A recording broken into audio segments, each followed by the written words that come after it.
Liver and kidney especially silent disease అని విన్నాను. So ఎర్లీగా మనం డిటెక్ట్ చేయాలంటే వాట్ ఆర్ ద వేస్?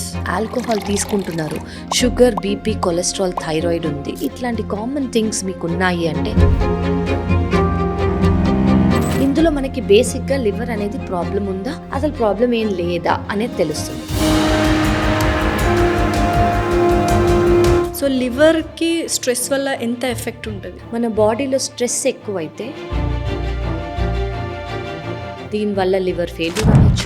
మన గట్ మైక్రోబయాటా ఏవైతే మన గుడ్ బ్యాక్టీరియా ఉన్నాయో అవి తక్కువ అయిపోయి మన బ్యాడ్ బ్యాక్టీరియా ఎక్కువ అయిపోవచ్చు. సో యూజువల్గా క్రోనిక్ స్మోకర్స్, క్రోనిక్ ఆల్కహాలిక్స్ ఉంటారు. వాళ్ళు ఇన్స్టెంట్గా అన్ని మానేసినా కూడా it will be affecting your health అని అంటుంటారు. How is that? They go in to something called as alcohol dependence syndrome. So ఈ ఆల్కహాల్ డిపెండెన్స్ వల్ల ఏమి అవుతుందంటే,